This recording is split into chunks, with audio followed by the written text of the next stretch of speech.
This week, Ferrari introduced teaser photos and a short video on its upcoming replacement for the 612 Scaglietti, and it's the Ferrari FF.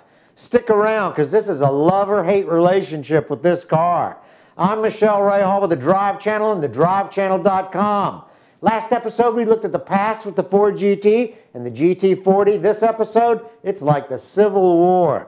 The Ferrari FF is a four-seat, all-wheel drive flagship car for Ferrari.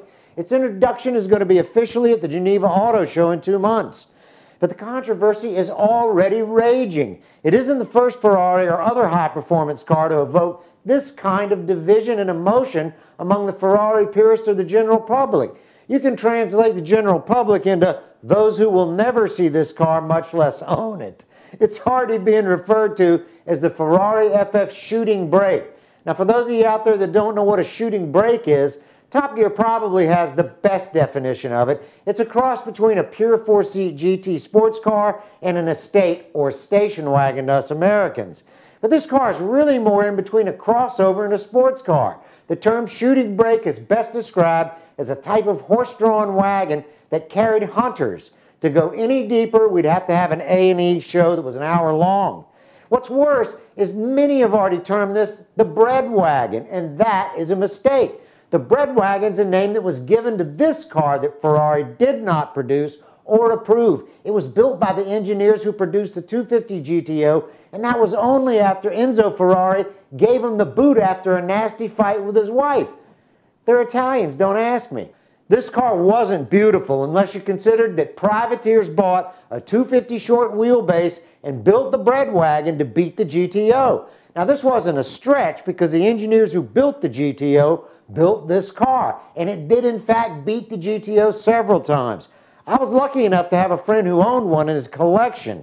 It's now considered a Ferrari derivative and collectible as a Ferrari.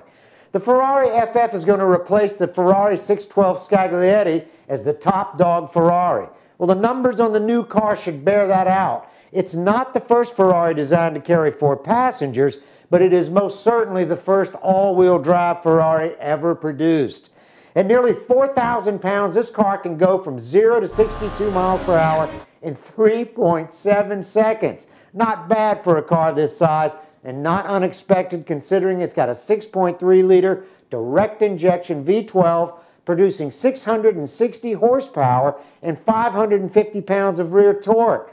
Ferrari claims that their all-wheel drive system's revolutionary, weighing 50% less than conventional systems like that of the Audi and the Lamborghini Gallardo. We'll have to wait and see how they did it and kept the weight distribution at nearly 50-50. It has a new class of carbon ceramic brakes along with a dual clutch F1 transmission. The power is distributed through a system that portions the power to each wheel as it's needed. Now, if you live in snow or you drive it in the rain, you'll be thankful that little Sissy and Bobby in the back seat won't end up with an ice cream cone up their nose or elsewhere. The big bitch is the way it looks. You either love it or you hate it. It's got a striking resemblance to the BMW Z3M, and that's not bad. That BMW is one of the most collectible modern BMWs to have. It was the most rigid BMW ever produced, and my bet is that the Ferrari is going to inherit that stiffness. A rigid car handles. But Ferrari says you'll benefit from an exotic active suspension system and active traction control. If the looks of this car offend you, then you'll just have to live with it, mainly because you'll probably never see it, much less own one, at probably $400,000 or more. The bottom line is that I love it, and if you don't, as Rhett Butler so aptly put it in the movie Gone with the Wind, frankly, my dear, I don't give a damn. I'm Michelle Rahal with the Drive Channel and thedrivechannel.com.